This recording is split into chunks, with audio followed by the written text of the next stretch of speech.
Well, hello there, ladies and gentlemen. Ambrose Blofield back here again from the Sales Mastery Company. And today we are talking about whether you're born to sell or not. Now, this, of course, is a real challenging topic because it actually goes into your mindset about, do you believe in a growth mindset where with the right training, the right practice, the right disciplines, we can achieve everything? Or do some people have a notable advantage, which ultimately suggests that the fixed mindset approach is the right way to do? Now, if you've interacted with us in social media or you're included in our newsletter, you should already have the workbook that looks like this. Born to Sell. If you don't, please send an email immediately to admin@salesmasterycompany.com and let's kick on with today's show. Now, today we're talking, of course, from our Sales Mastery Academy, our Sales Mastery program, and we've even taken elements from our Sales Manager Accelerator, because today we're talking about the psychology and the mindsets of two people who come from a background that has no skill developed in it, and they've had total dedication and practice, and that's important to remember, please, in order to drive their business forward. Now, we've been in business for 19 years. We've had the privilege of serving literally thousands and thousands of salespeople around the world, and we found those with a stronger mindset and a stronger self-awareness typically advance if they stay dedicated and disciplined and have access to the right processes.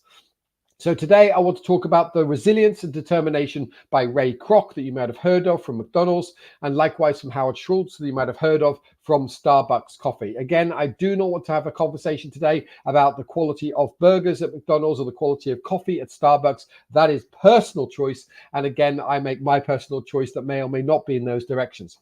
When it comes to Ray Kroc, and again, this has been somewhat immortalized in a recent movie by different actors, but ultimately, Ray Kroc, without question, called himself a born salesperson. Now, whether or not it's because of his success in doing so, or it was because that was his first full-time job or his first driver.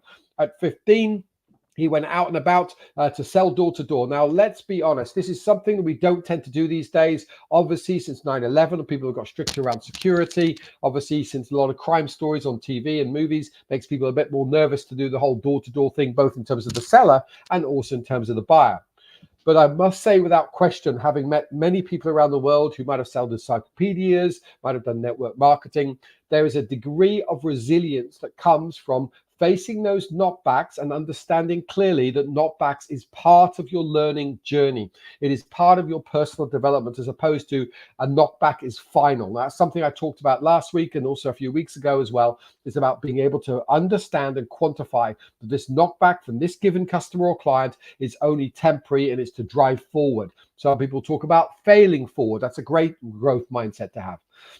Again, to be clear around this, his first break, and I'm talking about a significant break, he'd earned a good living as a salesperson. And I also say, I love that in America, people see sales as a trade, similar to a lawyer or a doctor or an accountant. And it seemed not necessarily as noble a cause as possibly being in law, though some people might question the ethics of some people operating that field over the years. But the fact is, they see it as a trade. They see that you will develop a career in sales. Now, you might shift industries and sectors and shift positions, but sales is your profession. And I massively respect that in North America, that tends to be the way around that. 52 years old is a long time to wait before you have a true break. So let's look at two of the key aspects around Ray Kroc that I would like to inspire you to think about developing in yourself. Firstly, perseverance.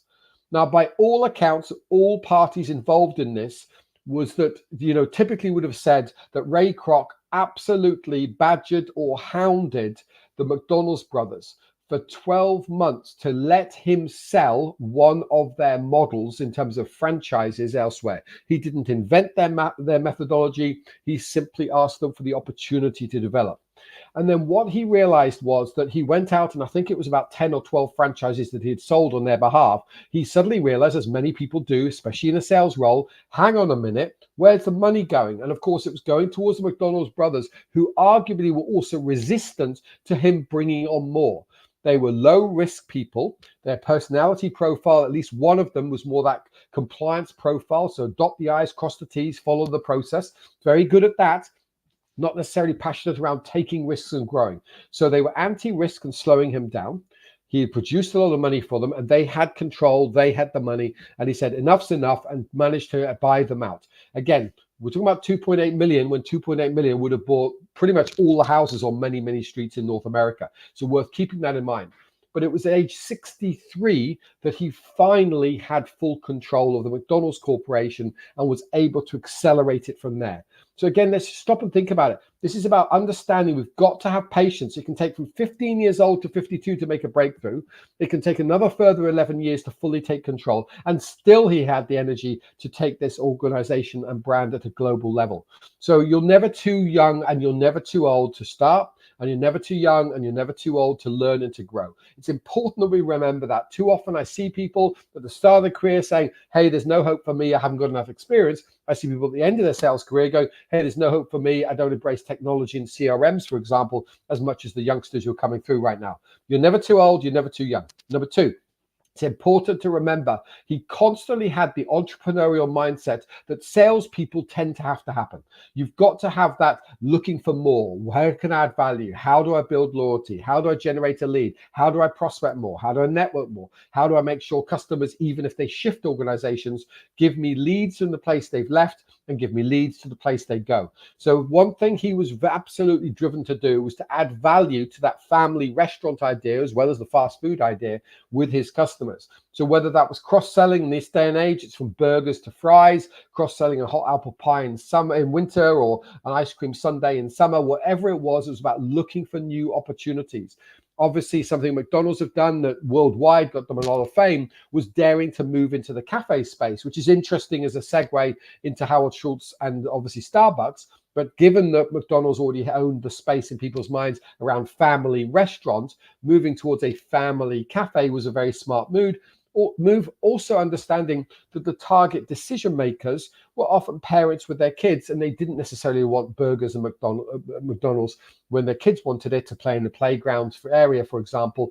They might want to sit down and have a cup of coffee to keep up with the energy that the kids have got, especially given a movement in the last 20 years towards greater health and people reduce the amount of deep fried food. So it's worth remembering that one of Ray Kroc's major attributes was that hunger and desire to add value, that hunger and desire to try new things. And I believe there's a lot of lessons to be learned by salespeople, sales managers, as well as business owners.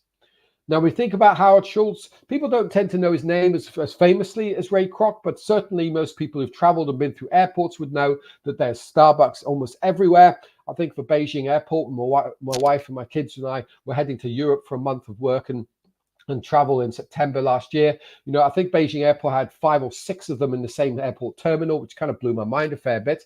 And again, each to their own in terms of the coffee type and style. Again, similar to Ray Kroc, he started on the paper round route. And again, that's hard work, hard yakka as we call it in Australia. And he managed to get his break to go from that troubled youth sort of background and challenging background to go to Northern Michigan University. Unfortunately, that did not play out. He wasn't actually able to become a full-time professional sports person. But regardless of that, the aspirations he had as a sports person, he continued into his business life. So he always dreamed big. So he was always looking for opportunities. And from his perspective, he actually identified that there was this organization way over in Seattle who were buying a lot of the products that he was selling. And they were buying a disproportionate amount of products to what everyone else was buying around the country. So he literally took his own money. He flew himself across to Seattle to observe what they were doing in Seattle that advanced them so much. And when he took control of the organization, he said, well, listen, everybody's doing it in a very different, say, process way, like a McDonald's might do. What if people linger for longer? Now, I will say, hand on heart, when I started observing the Starbucks model with the whole coffee lounge side of things, it's not really my thing.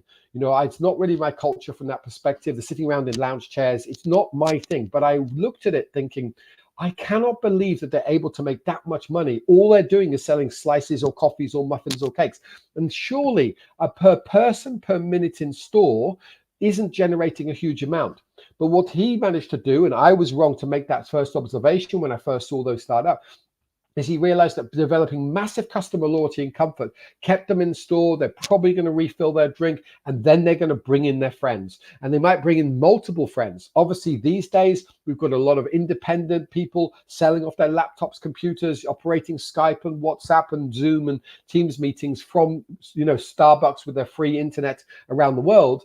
and they effectively use it as almost an office lease for themselves. A lot of flexibility around that. So I'm not sure if Howard Schultz predicted the wave of those people who occupy a lot of Starbucks around the world, but holy smoke, they've got to respect them, an incredible effort around that.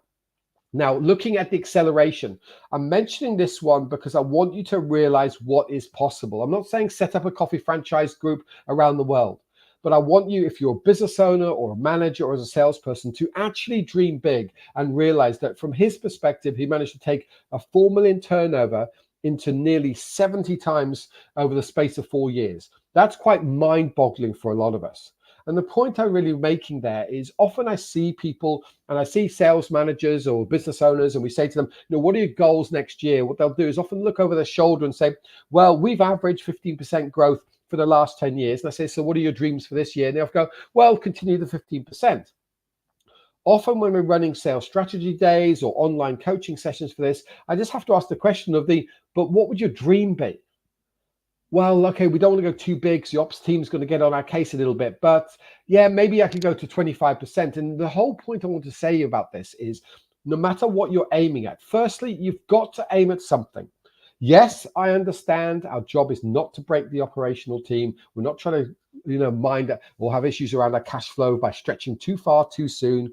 Obviously, a lack of cash flow can kill a lot of business growth.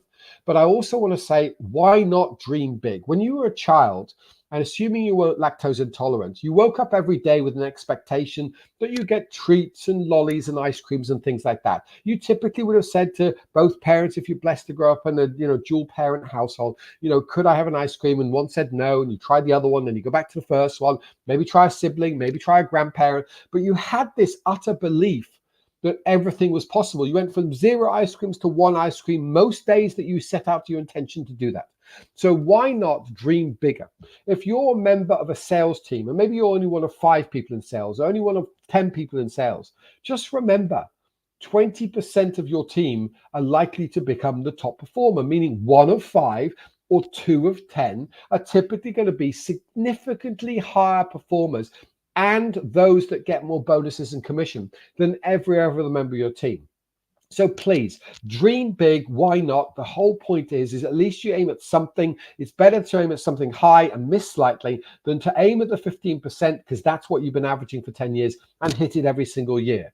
Imagine the effect on your net profit as a business or as a team, or for you as a salesperson, imagine the effect on your bonuses and commission if you could achieve even just 18% growth year on year, as opposed to 15% growth year on year over the course of a decade. It's almost exponential in terms of your personal return and the net profit for the business. So please absolutely dream big. Yes, there is trials and tribulations that come from that. Yes, if you grow your sales territory, you've got to travel more. But if you get smart around managing your time, smart around the structure of your meetings, smart around your proactive account management, you can start to anticipate people's behaviors better, develop massive loyalty, and grow a territory, ideally while traveling less. And it's an important thing to remember there. More clients doesn't automatically mean more meetings long term. The deeper you have in relationships, the more you can push clients into, say, Zoom and Teams and phone calls, or even delegate it to a sales support person. Now, what Ray Kroc have to drive them, of course, was a pain of the upbringing they had to really drive them forward.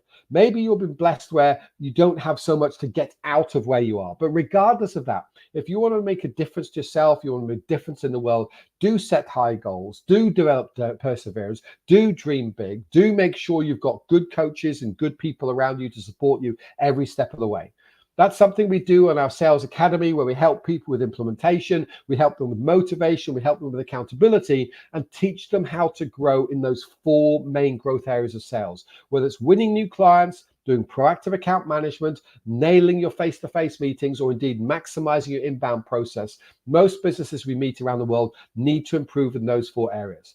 So if you want to send an email to us to get those workbook, again, that email address is admin@salesmasterycompany.com. If you want to have a chat to us, feel free to flick us an email as well, or click on the link to have a quick strategy call. I want to stress, please, that is exclusively for sales managers or business owners to have a chat, or equally interact with us on LinkedIn, ask us questions online. We want to see the global economy moving. We want to see salespeople succeeding, and we want business owners to get the return on investment they deserve. Now, I'm Ambrose Blowfield. We're the Sales Mastery Company, and as always, be sure to take action. Bye for now.